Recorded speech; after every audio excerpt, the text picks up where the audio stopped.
It's no secret, I love video games. They were a huge part of my life growing up as a kid. Banjo-Kazooie, Mario Brothers, Pokemon. These unique characters I found myself really attached to within this unique form of entertainment. Nevertheless, my love for video games never stopped growing. As I kept getting older, I found myself playing more and more games. Sly Cooper, Jak and Daxter, Animal Crossing, Uncharted, Mass Effect, The Last of Us, the list just keeps growing. Naturally, as you grow, you tend to miss a couple series along the way. Final Fantasy, Halo, Metroid, Castlevania, Resident Evil, Half-Life.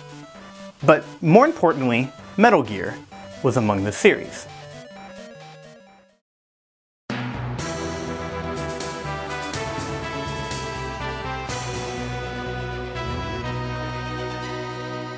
Metal Gear Solid, the series that focused on spy espionage and revolutionized the stealth gaming genre we know today.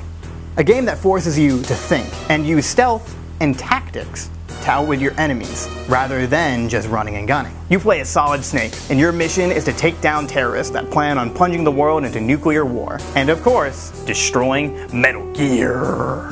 It's pretty much the video game version of James Bond.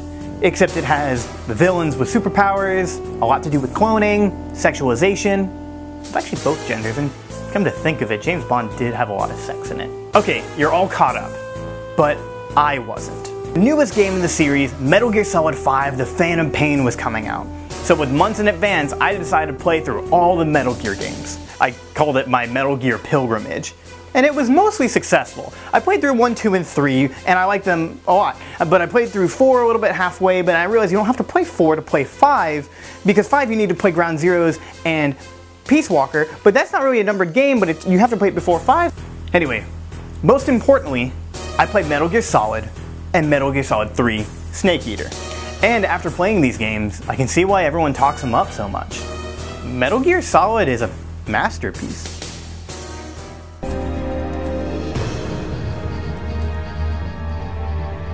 The game is such a strange blend of 90s action movies and old kung fu movies, and it works surprisingly well. Characters are creative and memorable, as well as flashy and over the top. There's lots of big battles and huge set pieces, but then it takes time for some intimate moments as well, which I found myself truly moved by. There's lots of twists and turns, there's characters who aren't who they seem to be, multiple surprises. The game is all around entertaining. The boss fights are super fun. My favorites being Falcon Raven and Sniper Wolf, the second time you fight them. I love the sense of urgency these two fights had. However, they were also very methodical, making you wait for just the right moment to strike. I like Snake as a character too. I like that he isn't some average Joe, but he's a legendary hero. He's the man who took down Big Boss, and in their world he's one of the biggest leading terrorists. This also helps gameplay-wise. Snake is a big shot war hero, so it's not outlandish to see him skilled with a variety of weaponry, having the player open to a diversity of strategies. Smart move, Kojima. The voice acting is particularly tops. The actors do such a fantastic job making these stiff character models feel real. I found myself zoning out and picturing what this would look like if it were a movie. And honestly, I don't believe the game would have been such a big hit if it weren't for the actors. But is the game perfect? No. There are times when controlling Snake is problematic.